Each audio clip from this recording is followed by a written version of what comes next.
Welcome to the Anti-Slavery Women's session of the In Her Own Right Symposium.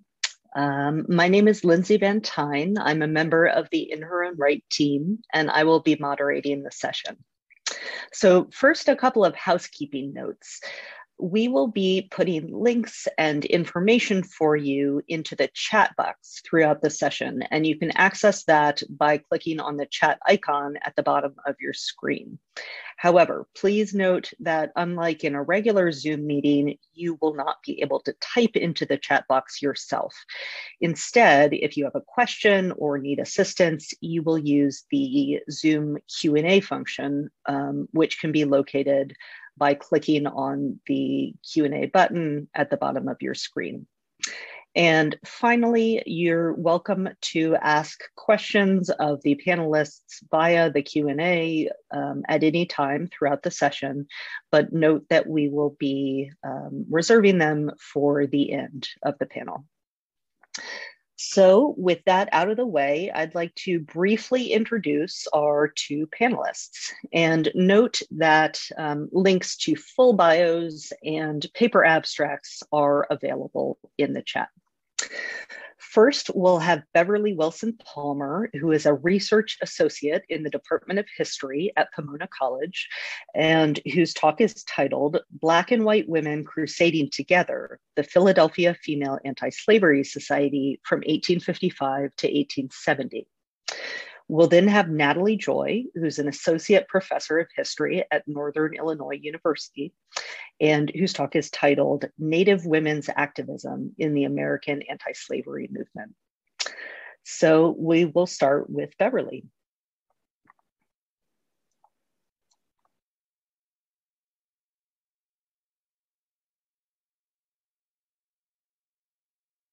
So Beverly, you will unmute yourself. Click the, there you go, there you go. Okay. All right, ready to go. Well, as all the other panelists, I just want to thank everyone here for organizing such a good session, and particularly thanks to Celia, who's been right on top of all these technical difficulties, and also want to thank Matt Harbison yesterday, who helped me when I was having quite a hard time getting into one of the sessions yesterday morning. So here goes. When the Philadelphia Female Anti-Slavery Society held its final meeting on March 24th, 1870, President Lucretia Mott recalled that when the society was founded, quote, she rejoiced to see among the persons assembled some who had assisted in its organization and others who had joined at a time when their names were cast out as evil. Those cast out as evil, as Mott characterized them, were no doubt the approximately 10 African-American founding members. These women were part of what historian Julie Winch called Philadelphia's Black elite, and named by Margaret Hope Bacon in her biography of Robert Purvis, the wives, sisters, and daughters of the city's well-to-do businessmen, caterers, barbers, restaurant owners. And I'll just give you some names: Joseph Cassie, Thomas Dorsey, Cyrus Bustill, Robert Douglas, Robert Bogle, Robert Purvis, William Still. And yesterday, when we heard from Lauren McCaudill with the look at Amy Cassie's friendship album, we got a glimpse of the education and the abilities that these women experienced or enjoyed, I guess I should say. At the first and last meeting was school teacher Margaretta Fortin. She was the eldest daughter of wealthy Black sailmaker James Fortin. She was there at the beginning, the first meeting, and she closed that last meeting. In a 1994 article, Priorities and Power, historian Jean Soderlin analyzed the society's makeup from its outset in December 1833 to 1854, the year Philadelphia held a women's rights convention. Other scholars have concentrated on the society's antebellum years, But today I will review via the monthly minutes of the Society. I will review the turbulent 1850s, the Civil War, and the post-war years until that last meeting. Throughout the 1850s and 1860s, 3 white women dominated the Pennsylvania Female Anti-Slavery Society. Sarah Pugh served year after year as president. Lucretia Mott, often named to the Board of Managers, spoke frequently, offering comments and resolutions. And Mary Grew, for many years, the corresponding secretary, presented resolutions that were sent to the Pennsylvania legislature, to Congress, and later to Philadelphia transit companies.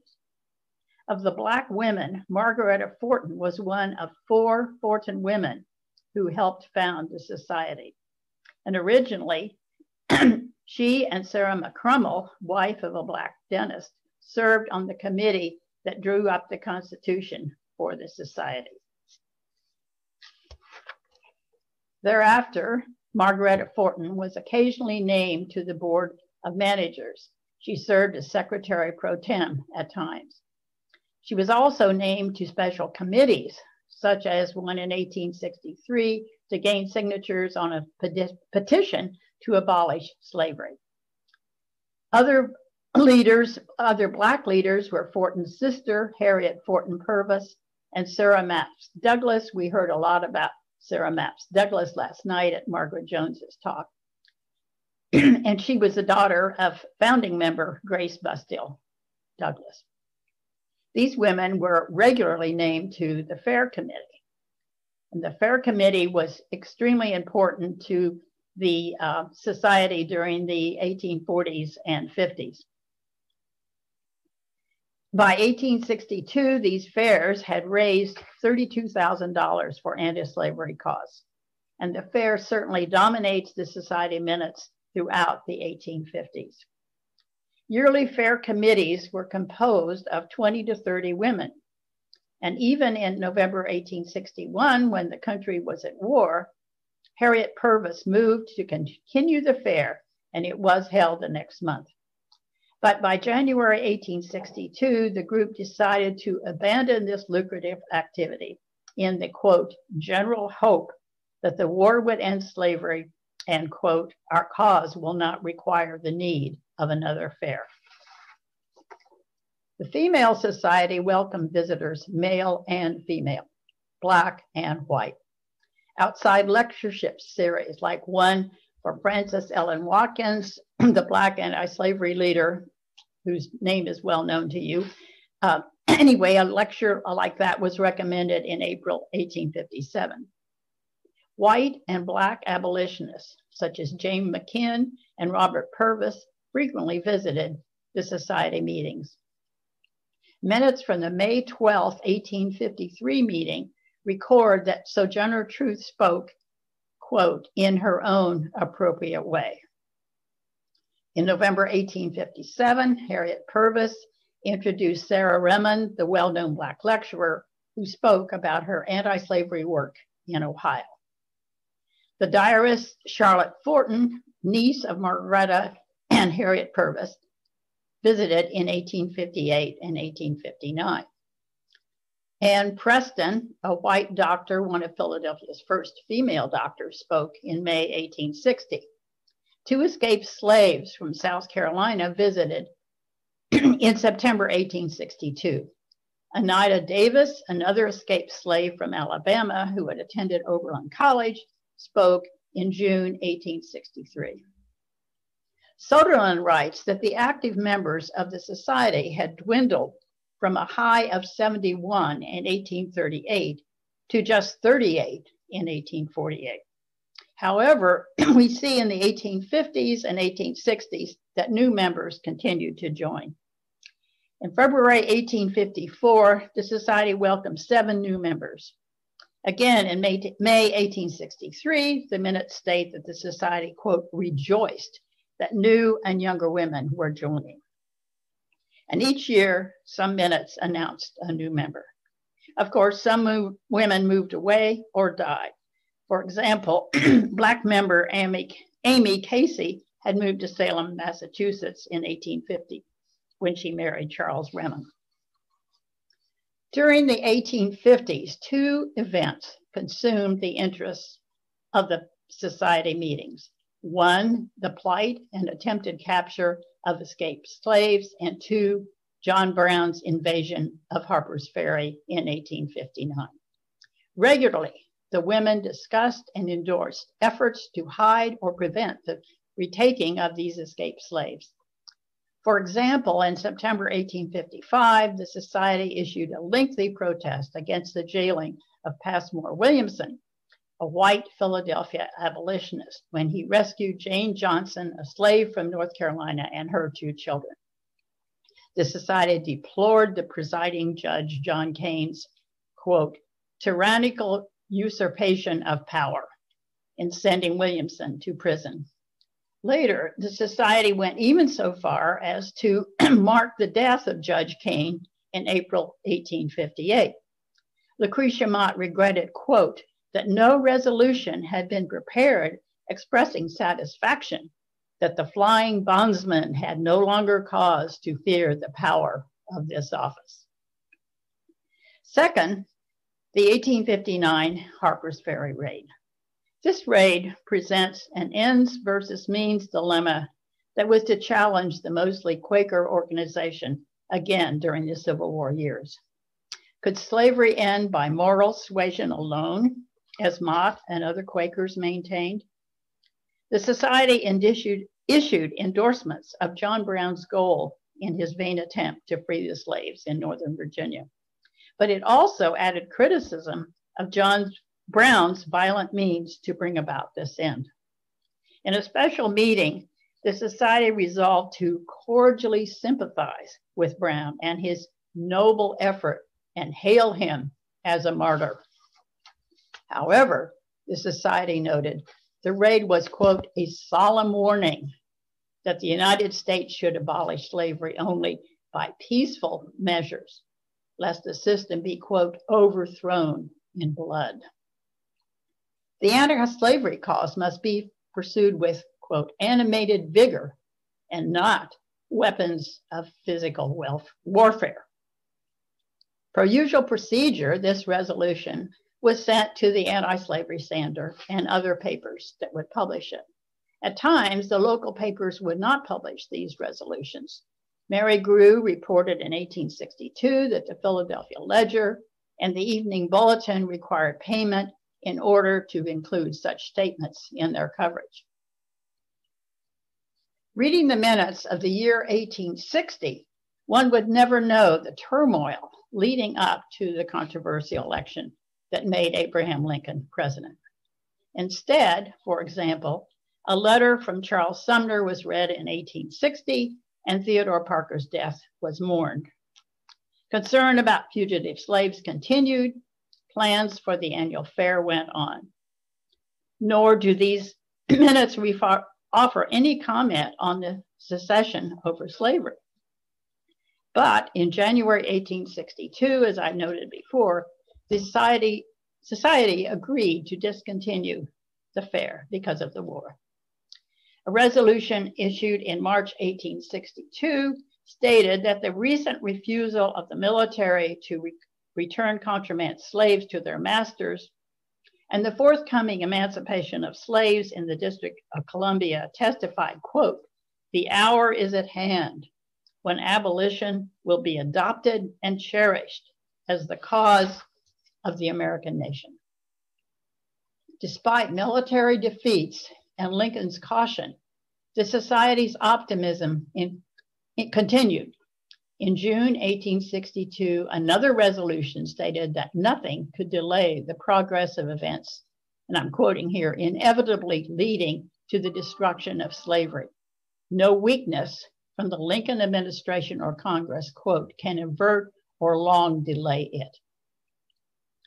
Not surprisingly, Lincoln's Emancipation Proclamation was met with elation. On January 8th, the Society stated, we hail with unutterable joy and gratitude the day of Jubilee, which has dawned on the American nation. Further, with enfranchisement, we will see the consummation of our work. Still, the group was realistic enough to acknowledge the cost of this freedom, as it also issued a resolution of sympathy for society members who had lost family and friends, quote, fighting for freedom.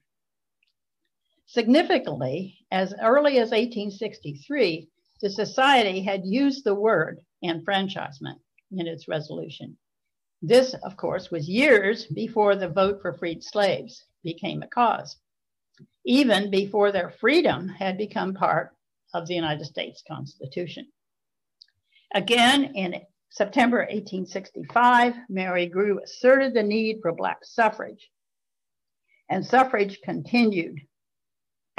petitions continued for, quote, universal suffrage. Notably, in January 1869, the society petitioned, quote, suffrage without distinction of color, with no mention of male or female eligibility. By February 1869, their petition to the US Senate requested a suffrage amendment, quote, to the colored people of this nation. What's significant to me is that if they say people, not men, but people. Was this wording intended to include women? Throughout the society's existence, women's rights, and this is surprisingly given the number of strong advocates in the society, these rights had not played a major role, at least according to the minutes. Back in 1853, one of the members, Hannah Stickney, had announced that she would shortly move that the word female be stricken from the society's name. But her motion was ultimately defeated in 1854 after, quote, considerable discussion. Typically, no vote tally was recorded. Years later, in January 1866, when the society again debated a name change, Margaret Burleigh voiced her objection to separate organizations for men and women, terming them a, quote, relic of barbarism. But others, including Mott and Pugh, disagreed about a separate organization, and the matter was postponed. Erica Dunbar has written about these antebellum societies, and her characterization of the PFASS meetings holds true for the society's later years. She writes, the interaction among the members of the organization went largely undocumented in the minutes. And that's something we saw in this last episode about the name change. Tension and disagreement between specific members were for the most part unrecorded. And the Quaker tradition of consensus appears to have heavily influenced the problem-solving techniques of the society. In the later years, for example, minutes from the January 1866 meeting, one that I referred to just a few minutes ago, recorded, quote, an animated discussion, end quote, on another issue. This issue was Mary Grew's motion that the society exert earnest efforts to obtain suffrage for the freed slaves. This motion elicited 4 no votes. So what went on in the animated discussion? The minutes provide no details on arguments for or against the suffrage motion. In February 1866, Sarah Pugh finally resigned as president. She had been president for years and years. Lucretia Mott was not nominated to succeed her in a position that Mott would hold until the society disbanded. Pugh continued to play a major role, as did Mary Grew as corresponding secretary. Margaretta Fortin and Harriet Purvis represented the Black contingent on nominating and festival committees. Meanwhile, the society was caught up in the national controversy over whether the cause for which anti-slavery had labored so long and so fervently was now moot. This discussion had actually begun as early as 1866, when the society had also considered a motion to change its name, as noted before. At this meeting, Mott argued against disbanding, and Robert Purvis praised the society's great humanitarian work. He urged continuation. So this motion was postponed indefinitely. Even though people like William Lloyd Garrison had shut down his Liberator in December 1865, Wendell Phillips, like Mott and Purvis and others, saw the freedmen's need as too great to dissolve these anti-slavery organizations. Had the society's consummation of our work, so excitedly proclaimed in 1863, really arrived? These women, both Black and white, were too intelligent to ignore the violence to freed people. Harriet Purvis spoke in November 1868 of, quote, the perils of Union men in the South, including their son Henry. Members in the 1868 and 1869 meetings heard, quote, a deplorable account of the sufferings in South Carolina from a member recently returned from that state, along with reports from former teachers and workers in the Freedmen's Aid Society. And the North was not free from racial discrimination. Locally, the society protested ongoing segregation in the Philadelphia streetcars. Finally, the Pennsylvania legislature had integrated these cars in March 1867. Despite the evidence of ongoing racial violence, at its February 1869 meeting, Margaretta Fortin recommended that next year's officers remain the same.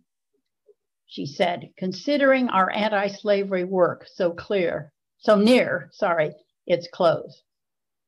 Leaders Margaretta Fortin, Sarah Pugh, Mary Grew, and Lucretia Mott were all in their 70s. And only Mott and Purvis had daughters. Could these daughters, Anna Hopper, Maria Davis, or the younger Hattie Purvis, keep the organization going? And this is a question that needs further research, I would say. The Pennsylvania Female Anti-Slavery Society held no meeting in May 1869. Its June meeting covered routine obligations. Only 6 members attended the next meeting in September. No meeting occurred for December 1869. With the passage and expected ratification of the suffrage amendment in early 1870, the American Anti-Slavery Society and the Pennsylvania Anti-Slavery Society planned their last meetings, and the Philadelphia Female Anti-Slavery Society followed suit. It announced an adjourned annual meeting, its final one. Invitations to this special meeting were issued to former members. Significantly, only in this final meeting was the society's emphasis on nonviolence, which was evoked earlier in the response to the Harper's Ferry raid. Significantly, this issue came up again.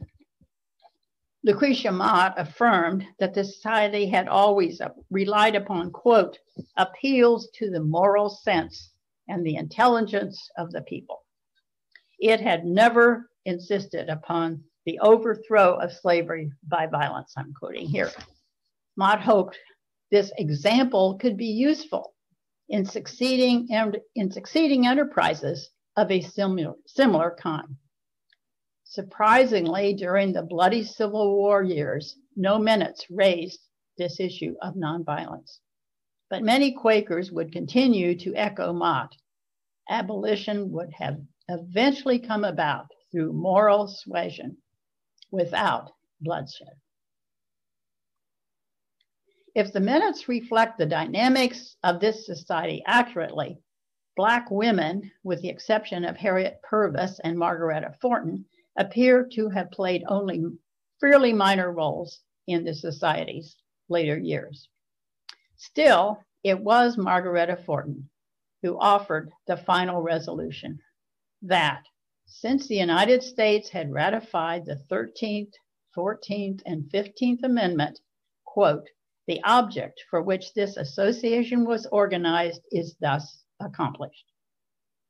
She continued that, quote, grateful for its role in this great work and rejoicing in the end of the long conflict between slavery and freedom in America, the Philadelphia Female Anti-Slavery Society does now hereby disband. Thank you. Thank you, Beverly. We will now hear from Natalie Joy.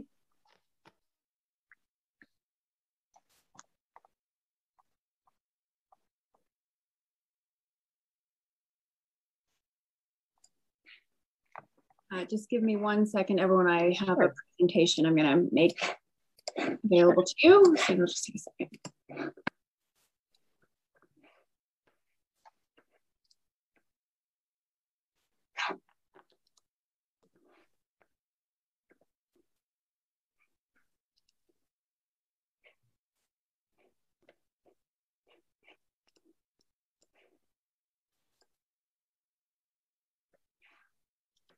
Okay. And I just apologize in advance. There's some work being done on my house, on the roof, just right outside my office. So it's much louder than I thought it would be in the background. I do apologize. I was not aware that the workers would be here today. I just want to echo Beverly in thanking the organizers for putting together this symposium. Thank you to Beverly for sharing this panel with me, and to Lindsay for chairing it, and to all of you in the audience for listening to us today. And I look forward very much to hearing your questions and comments at the end. And if for some reason you don't want your questions and comments recorded on Zoom, please feel free to reach out to me later. There's my email address that you can use to do so.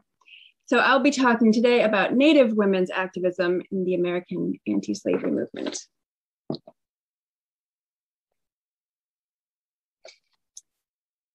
On the evening of July 18th, 1863, from the relative safety of New Bedford, Black abolitionist William P. Powell wrote to white abolitionist William Lloyd Garrison about the terrifying events of July 13th.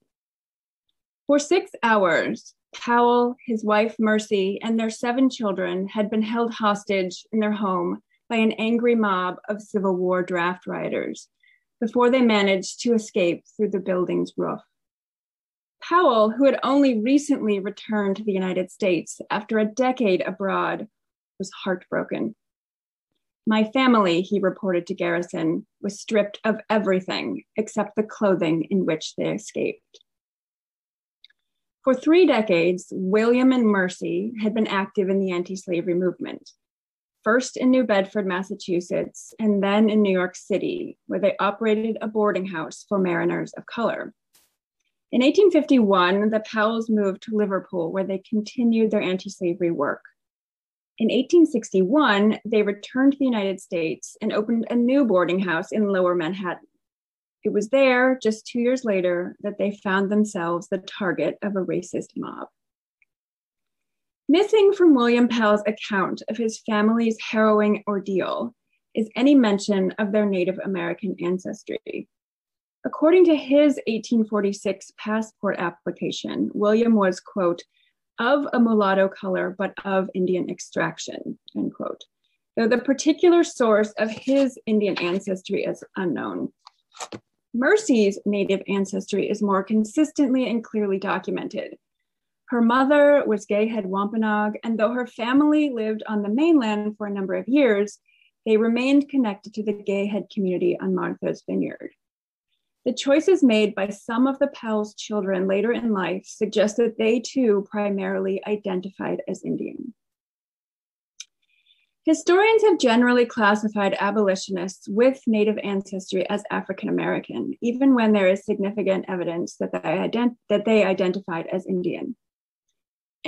And I'm going to make a distinction here between abolitionists like William Powell, who have both Black and Indian ancestry, but seem to have primarily identified as Black.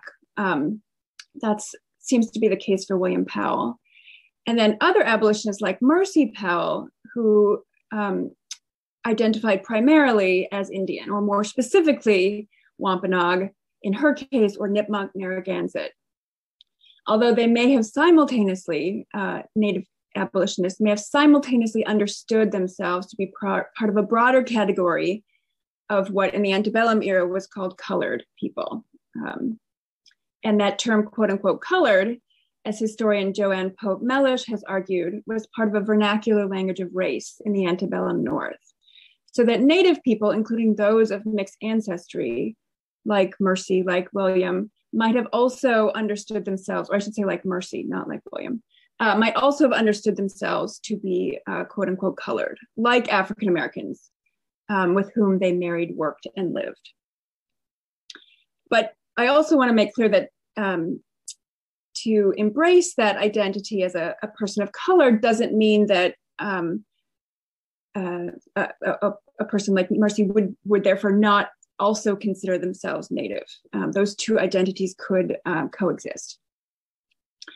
Nonetheless, historians of abolitionism have uniformly classified all Native abolitionists as Black, even while those same scholars have acknowledged their Indian ancestry. And in so doing, scholars have obscured the many contributions of Native people to the era's most significant social reform movement. In northeastern cities like Boston, New Bedford, Salem, and New York, Native American abolitionists worked alongside their Black and white colleagues to end slavery and racial discrimination. As the only early 19th century movement dedicated to equal rights for all people, abolitionism offered Native people the opportunity to protest discriminatory laws and practices that affected them and their families. By examining the scope and purpose of Native women's abolitionist work specifically, this paper demonstrates their significance to the American anti-slavery movement from the 1830s through the 1860s. Native women's labor and money supported a wide variety of anti-slavery work. Like Black and white women, Native women attended anti-slavery meetings, held positions within anti-slavery organizations, signed petitions, raised and donated money, and assisted fugitive slaves. Though few sources exist that might reveal what these women thought about their activism, evidence of their anti-slavery work can be found in abolitionist newspapers like Garrison's Liberator, as well as manuscripts and broadsides. And I'm going to focus in this paper today just on a couple of the women whose work is better documented. The 1869 draft riots may have been the most terrifying and violent episode the Powell family faced, but it was hardly their first experience with Northern racism. Neither their legally free status nor their Native ancestry shielded William, Mercy, and their 7 children from the racist vitriol and violence that hounded all people of color in the antebellum North.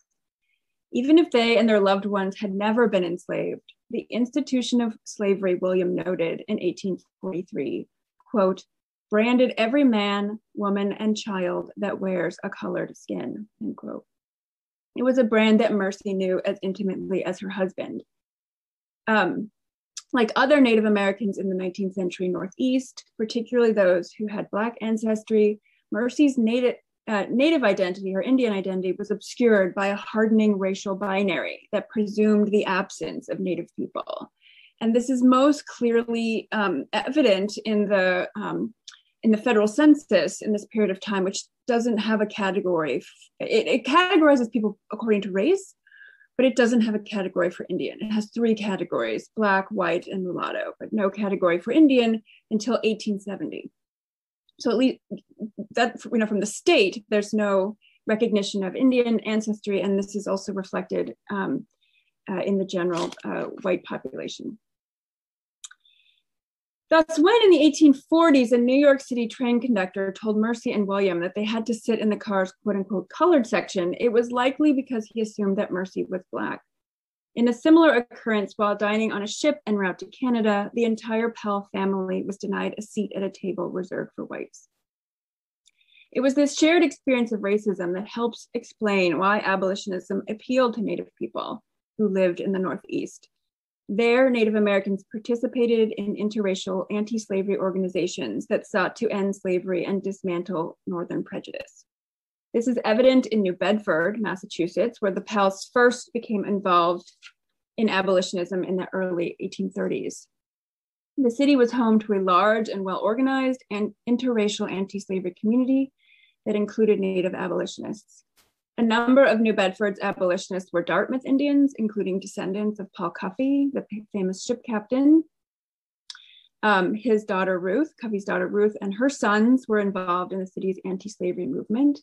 So was a Dartmouth woman named Cynthia Potts, who was a member of the New Bedford Female Union Society, an auxiliary to a local all-male society. Mercy Powell probably had left New Bedford by the time this group was organized in 1839, but she certainly would have agreed with its commitment to ending, quote, all oppression, whether it be Southern slavery or Northern prejudice, end quote. If existing anti-slavery societies did not adequately address the needs of their community, then Native abolitionists worked with Black abolitionists to create their own organizations.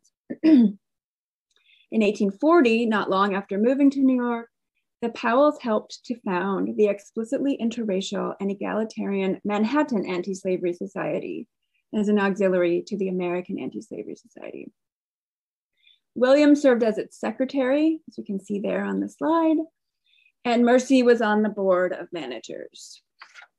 And this, as I said, was you see both men and women there as part of this group. It's also interracial. And that's in contrast to an organization like the Ladies' New York Anti-Slavery Society, which explicitly excluded women of color. The Manhattan Anti-Slavery Society made its membership and its events open to everyone. In early 1841, Mercy and the other managers began to hold weekly discussions open, quote, to all persons without distinction of color, class, sect, or sex, end quote. The first topic for discussion was whether or not it was beneficial for the anti-slavery cause to hold segregated, quote, conventions based on complexional distinctions, end quote. And I would imagine that Mercy would have said no, that was not beneficial. In 1841, Mercy worked with Black and white women to organize a fundraising fair in New York. And here's an advertisement that appeared in the Liberator for that fair. And you can see from the list of names there that Mercy Powell is among them, as well as some well-known white female abolitionists like Lydia Mariah Child and Anne Warren Weston, but we also have African-American women too. Producing items for anti-slavery fairs may have been a way for Mercy to remain connected to her Native culture, no matter where she lived. When the Powells moved to Liverpool in 1851, they became enmeshed in the city's anti-slavery community, including by hosting a party celebrating the anniversary of British emancipation and welcoming a fugitive slave woman named Josephine into their home. Starting in 1853, they also collected donations for the American Anti-Slavery Society's annual holiday fair. Women's anti-slavery societies throughout the United Kingdom and Ireland sent handmade goods to Liverpool, where Mercy likely helped William sort and pack the donations before he sent them to the fair's organizers in Boston. In 1857, he shipped 2 boxes, including one from the Liverpool Ladies Anti-Slavery Society, to white abolitionists Mariah Weston Chapman. These goods helped to raise thousands of dollars through the sale of handmade and imported items to Christmas shoppers.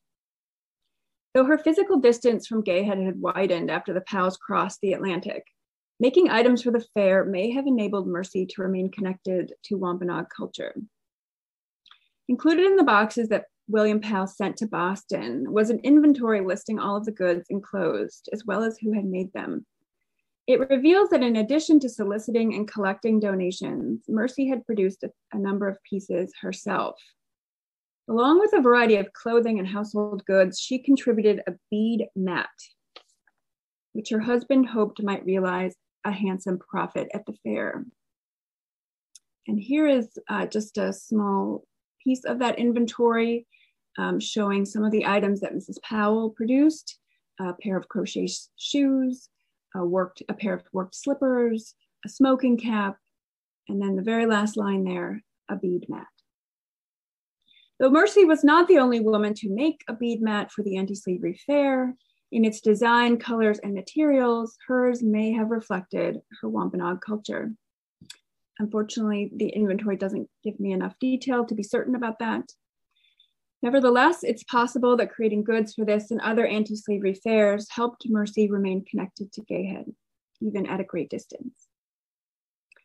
In addition to using their time and skills, Native women used their own money to support anti-slavery causes. One such woman was Christiana Babcock Carteau Bannister, who was Narragansett.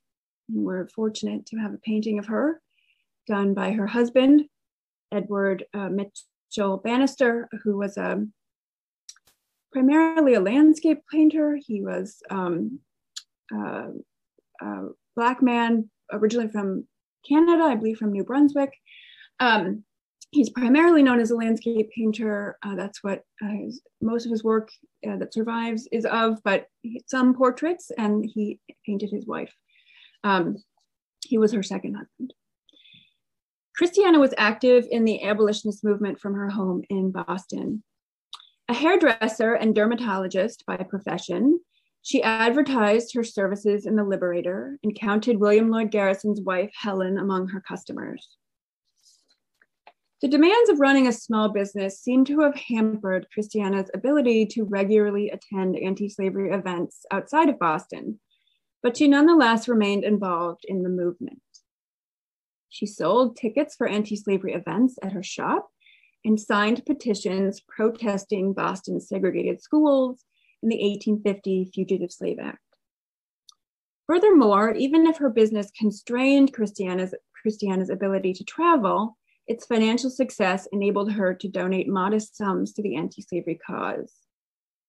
And even if she could not attend anti-slavery meetings in person, Christiana made sure that her voice was heard.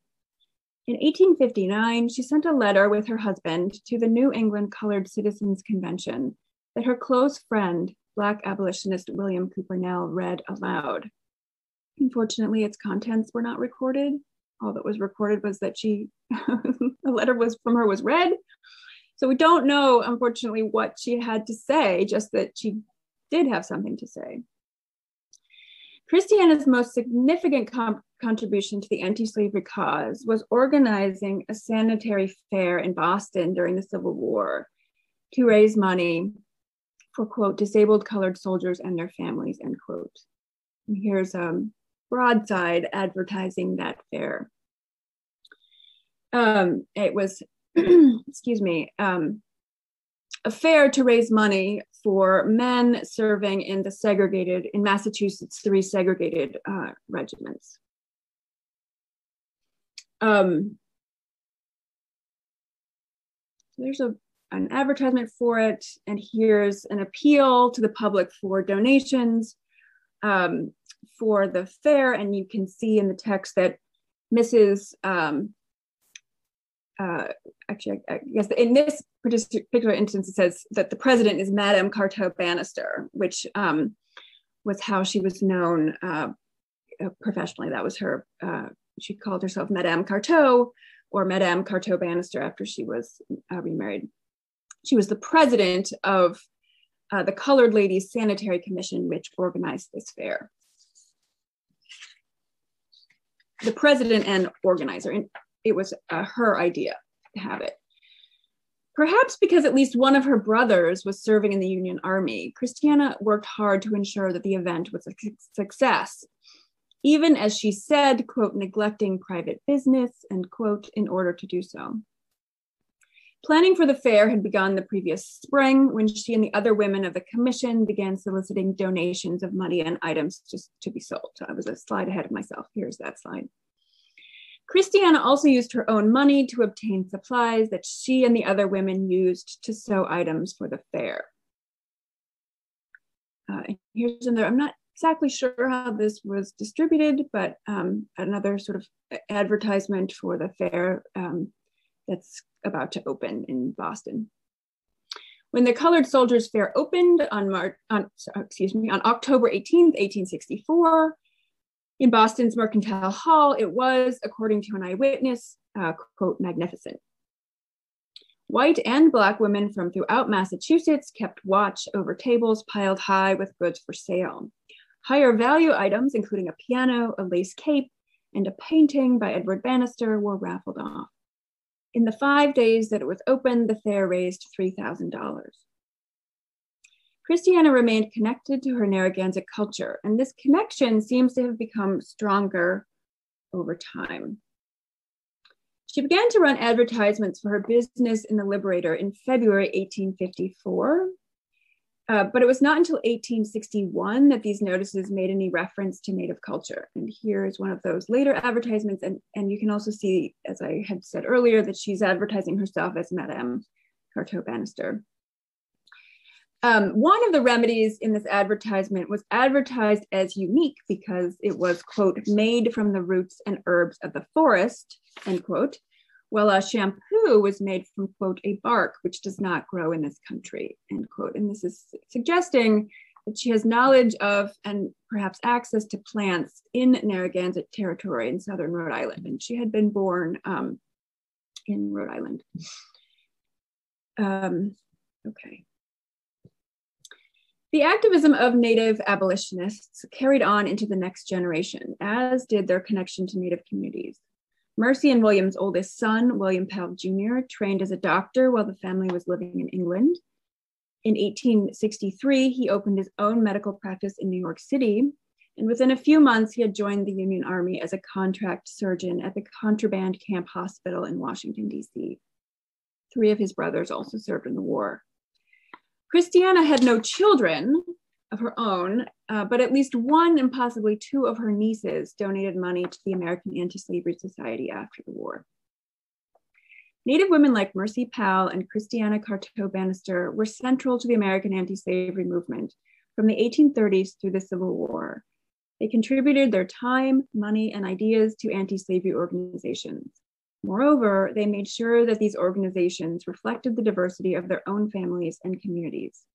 In so doing, Native women not only participated in abolitionist work, they shaped its goals and strategies.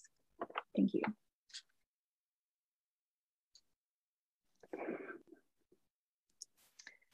Thank you so much, Natalie.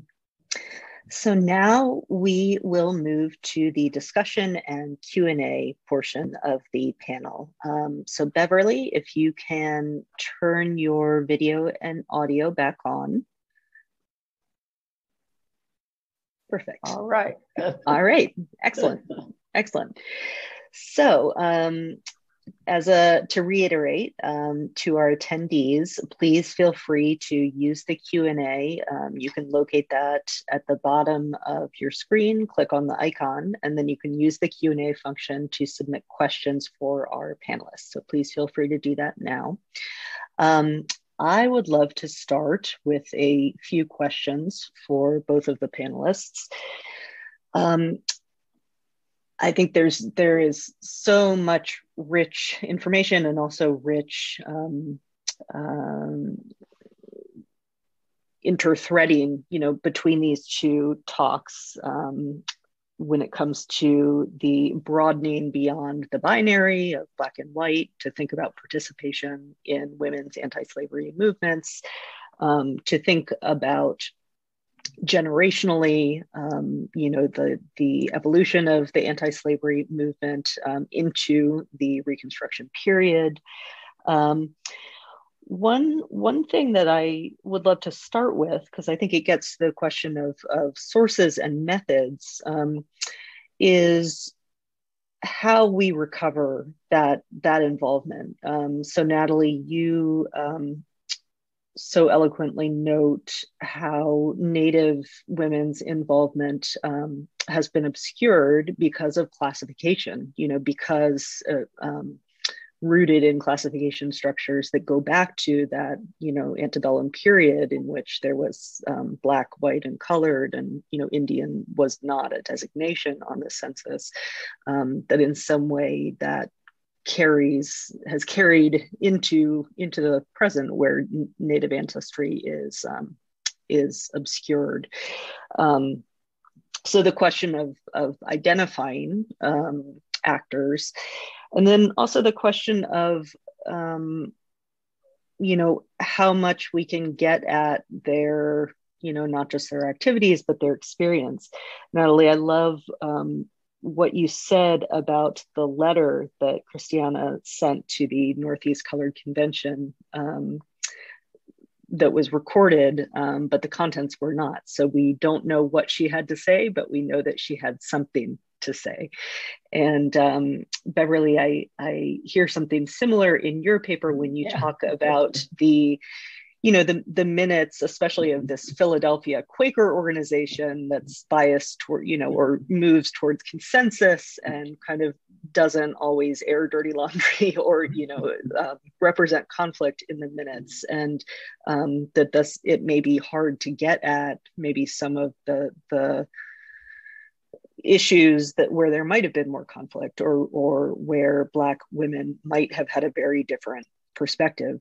So I wonder if either of you has ideas about that, just about the question of how we get at these stories, how we recover these stories, and what it means, what kind of sources they are available in, and what it means to try to recover them. Well, I'll just start by saying a couple of the secondary sources I read about these, not just the Philadelphia Female Society, but other antebellum female societies, talks about the fact that there's so little evidence in the minutes and that you have to go elsewhere to the letters and the things that they would say outside. Mm-hmm. And so in another paper, another project would be to dig into some of these letters, to go into them and add to them. I just have one quote that Margaretta Fortin, it's in the biography by Julie Winch, and she just stated, "It was most uncomfortable to be Black and refined." And wow. It's more of that we need to do to try. We can't get it from these minutes, so we just have to explore other avenues. And this is where the projects like what's going on in the In Her Own Right digitized collections make us almost, it's essential that we go to these other sources. Right, absolutely. And that is a powerful quote. And I think in the case of some of the Black women who belong to that Philadelphia African-American elite, there are letters and documents available, and many of them, as I think my colleagues are saying in the chat, are available through In Her Own Right. But Natalie, in the case of what you're looking at, minutes, organizational minutes and advertisements may be all that we have to go on. So I wonder if you can speak to that. It's immensely frustrating, as I know, experience for most historians of women's experience, particularly experience of women of color, that there's often very little. But there's not nothing. I think that's important to keep in mind. And as much as I would love to find that letter that Christiana sent that was read, or anything at all in her own words, I certainly do have things, evidence of her activities. Mm-hmm. And so I, as is true for Mercy and other women in this project. And so, I think it's, trying to do with the scraps that I found. And I'm always looking for more. I think, in fact, that's how I originally learned of this symposium was, I can't remember my digital trail to the project, but somehow I found it in my search for more women. And that led me to discover the symposium that is happening now. But I'm always looking, and I do think that I have only found some people. I think, as is true for abolition, more generally, the people who sort of whose names get recorded, whose activities get recorded, they often have kind of leadership positions or organizers. That's true for Mercy and Christiana. So I have no doubt that there are other women, other Native women who attended a meeting, but whose name never appears in any documents. So in other words, I think these women are, there are more whose names we will not ever know, perhaps. But just finding them has often required, looking at a lot of different kinds of sources. And part of the reason I focus so much on the Northeast is that there's the records just sort of enable me to find people more easily, I think. I mean, there's obviously a tremendous amount of abolitionist literature, and anti-slavery newspapers are one of my primary, probably the biggest source of material for me, Liberator in particular. But there's also a census done of Massachusetts Indians that lets me track people like Mercy. She's in that census. So it's often a matter of like putting different sources together to identify people. But I'm always looking for more people and more sources, and always hoping that there will be something else. So if anyone has any suggestions, I'm more than happy to hear them. I hope that helps answer your question, Lindsay. Yeah, thank you. And I will say that I think your portrait of both of those women was incredibly rich, especially the kind of business owner who's advertising her services and wares. And I mean, I think pulling together those sources, we really do get a picture of her. I'd like to pose to you both, in the few minutes we have remaining, a question from Lois Levine. She says, "Thank you for two wonderful examples of centering women of color in our work. Historians have long reflected on how gendered expectations shaped activities like anti-slavery and sanitary fairs. Does either of your research reveal how African American and Native American women may have contributed different experiences, expectations, and assumptions about gender? And if so, how that in turn shaped the broader activist efforts?"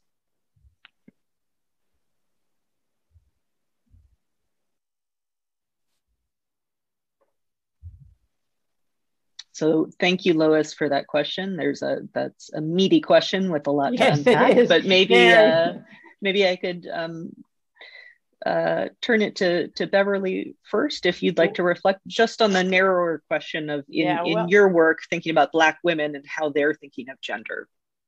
Well, I guess I'd have to say what I was saying earlier. It's something that I would like to pursue more. I think we just need to look at different documents, and I don't have I'd have to think about this more to see what kind of perspective the Black women gave to organizations like this, and I can't really come up with anything right now but it's just an intriguing issue to pursue. I guess I'll have to leave it that way. Okay. Natalie, any brief final words on that? Yeah, also hard to maybe be very precise. I mean, I do think that at least with Christiana, I mean, it's hard to say. Her activities are, as I said, limited, and I think by her business more than anything. She actually runs a salon also in Providence. So she's got a lot of work, and it's her money that's actually helping her husband paint full time.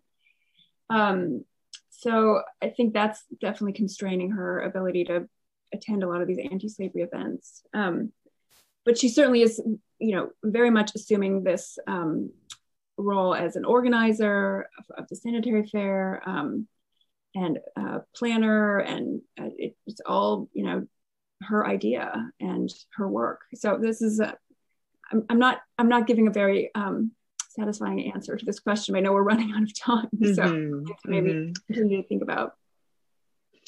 Thank you for that. And I think just one super quick thing that I think of, just her advertisements for her kind of salon and her almost beauty, or I think you said she was also a dermatologist. So it's fascinating to think about how that activity could have, what that means for femininity and Native and Black femininity. So we are at time. So please join me in thanking both of our panelists, and thanks so much to you all for joining us.